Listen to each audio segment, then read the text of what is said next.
नमस्कार दोस्तों, स्वागत है आपका हमारे इस चैनल धूप धनुषी आर्ट में। दोस्तों आज आलता को लेकर ये हमारा वीडियो है, आलता निवेदन को लेकर। पूर्वांचल से कई लोगों ने मुझे जो है इस विषय में कई बार जो है ये सवाल पूछा है। पूर्वांचल, बिहार और बंगाल से भी जो है ये सवाल आते हैं।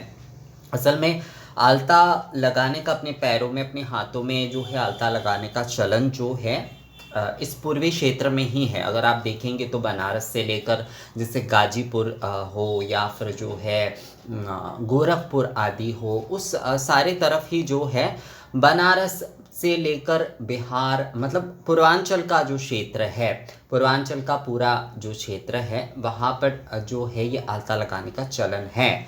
और वहाँ से लेकर जो है गाजीपुर के लोगों को मैंने काफ़ी देखा है, वो लोग आलता पहनती है। आलता पहनने की वहाँ पर जो है शादी ब्याह में अभी भी मेहंदी की जगह वो लोग आलता ही पहनती है। पूर्वी भारत में ये आलता पहनने की ही चलन है। मेहंदी का चलन तो बहुत बाद में ही आया है एक्चुअली, पर अभी जो है मेहंदी के रस्म करते हैं। पर फिर भी पारंपरिक ब्याह में जो है, यहाँ तक कि पुरुष भी जो है पैर में आलता लगाते हैं। बिहार में मैंने एक शादी पर देखा था कि वहाँ पर जो है जो लड़कों के जो भी सारे दोस्त होते हैं, भाई होते हैं, वो जब जो है लड़की के घर जाते हैं तो वहाँ पर उनके पैर रंगे जाते हैं, मतलब जो है आलता पहना जाती है। अभी जो है ये सारी चीज़ें थोड़ा कम हो गए हैं, पर अभी भी कुछ लोग पारंपरिक तौर पर जो है ये परंपरा निभाते हैं। तो आलता पहनने का जो चलन है वो पूर्वी भारत में मूलतः है।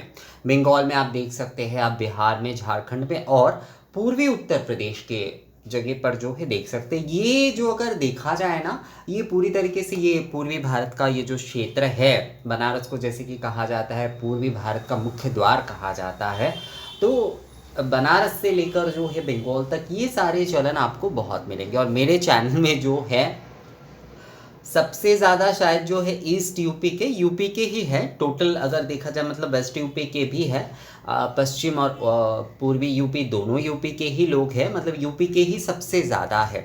और ज़्यादातर सवाल जैसे कि मैं देखता हूँ झारखंड से, बिहार से और जो है ईस्ट यूपी से ज़्यादा आता है। बंगाल के लोग बहुत कम ही देखते हैं शायद, क्योंकि सवाल मुझे उतना नहीं मिलता है। उनका जो प्रवासी है, बाहर रहते हैं बंगाल के लोग, उनका कुछ सवाल मिलता है।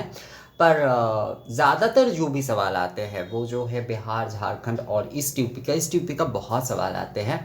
तो ये सवाल भी वहीं से आया है कि दादा ये आलता जो है माँ की पूजा में, हमने आलता तो माँ को चढ़ा दिए, पर उसके बाद वो आलता क्या सुहागन के तौर पर जो है क्या वो पहनना सही है या नहीं। यानी कि महिलाएं जो है माँ को आलता निवेदन करने की बात, जो है आलता माँ को चढ़ाने की बात, वो आलता जो है वो अपनी घर की ही पूजा में, नवरात्रि आदि का पूजन होता है या फिर कोई भी पूजन, तो उसमें माँ की सुहाग के रूप में जैसे सिंदूर हम देते हैं, आलता भी हम उसी तरीके से देते हैं, बिंदी देते हैं।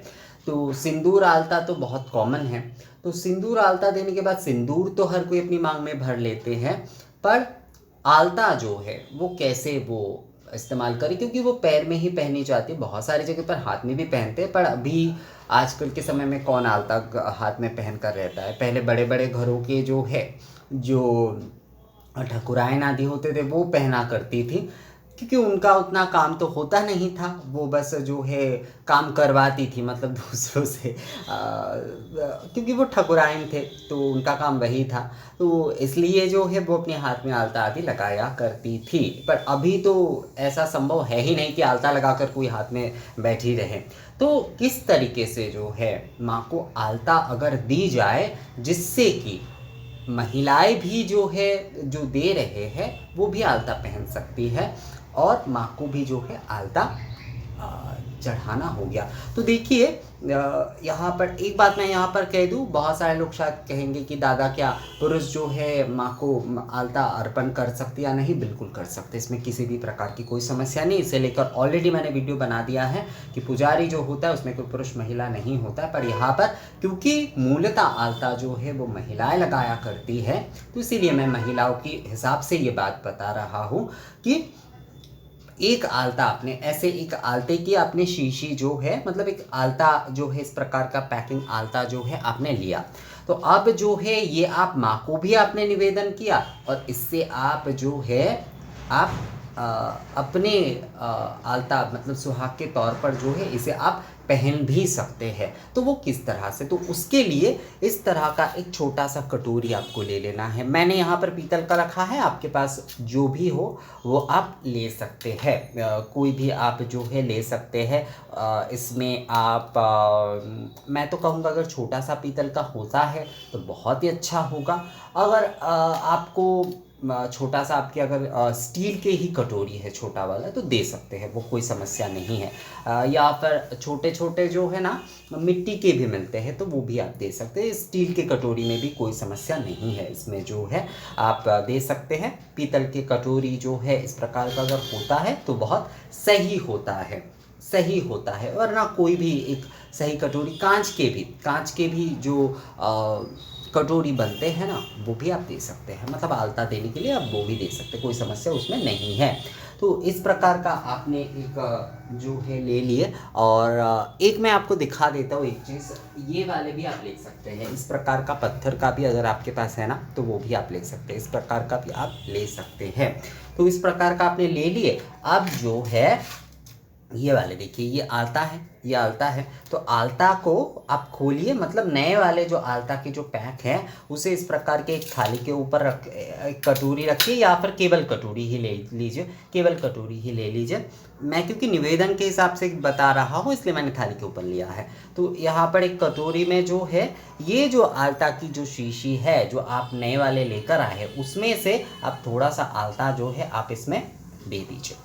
ये आप थोड़ा सा मतलब जो है, ये मैं यहाँ पर भर नहीं रहा हूँ, पूरा का पूरा आलता नहीं भर रहा हूँ। अब पूरा ये कटोरी जो है एक कटोरी भर के ही दीजिएगा, ये एक कटोरी पूरा आलता आप भर के दीजिएगा।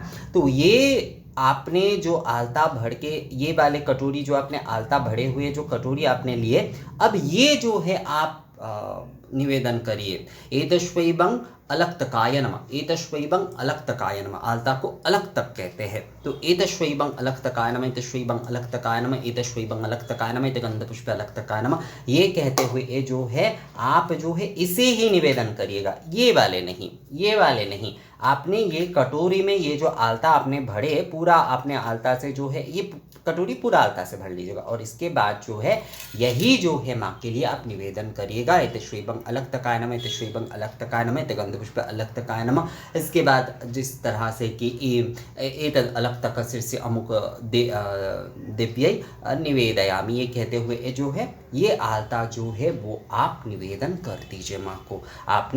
आप जो है ये कटोरी भरी आलता जो है वो आप निवेदन कर दीजिए। अब इसके बाद आप जो है ये वाले जो बचे हुए ये जो आलता है, अब ये वाले आप जो है अपने पैर में जैसे आप सिंदूर, जैसे कि माँ को दिए हुए सिंदूर जब आप पहनेंगे तब उसके साथ जो है ये वाले आलता भी आप इस्तेमाल कर सकते हैं, कोई समस्या नहीं है। क्योंकि आपने इसमें से आलता जो है इसमें आपने दे दिए, ये वाले नए वाले शीशी से ही जो है आप जो है एक कटोरी भर के आलता जो है माँ को आप निवेदन आप कर दीजिए। निवेदन के समय विधि अनुसार जो है निवेदन आप कर दीजिए। अब जो बचे हुए जो आलता है उसका आप इस्तेमाल कर सकते हैं, अपने पैर में जो है लगा सकते हैं सुहाग के रूप में जो है। तो ये भी जो है माँ का ही आशीष है। तो ये क्या हो रहा है कि ये निवेदन, क्योंकि निवेदन करने के बाद वो प्रसादी हो जाता है और उसे ना पैर में लगाना थोड़ा सा तो मतलब पैर में लगाना ठीक नहीं है, पैर में तो नहीं लगाया जा सकता वो। तो इसलिए जो है ये कटोरी भर के आलता जो है आप माँ को निवेदन कर दीजिए। और फिर जो है ये बचे हुए आलता जो आपने इससे ही आपने जो है माँ को आलता दिए, तो इसलिए जो है वो वाले आपका निवेदन हो गया, आलता भी आपका निवेदन हो गया। और ये जो बचे हुए जो है इसे आप सुहाग के तौर पर जो है आप आशीर्वाद के सुहाग के तौर पर जो, क्योंकि ये आपने निवेदन नहीं किया, निवेदन आपने ये वाला किया है, तो ये वाले अब जो है आप लगा ही सकते हैं।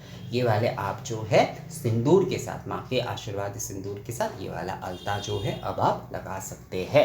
तो इस प्रकार से ही जो है आलता आप माँ को निवेदन करिए। इससे जो है माँ को भी आप आलता निवेदन कर रहे हैं, पूरे विधि नियम के साथ जो है माँ को जो है आप आलता निवेदन करिए इस प्रकार से। और खुद भी जो है इस प्रकार से आलता आप लगा सकती है, कोई समस्या उसमें नहीं है।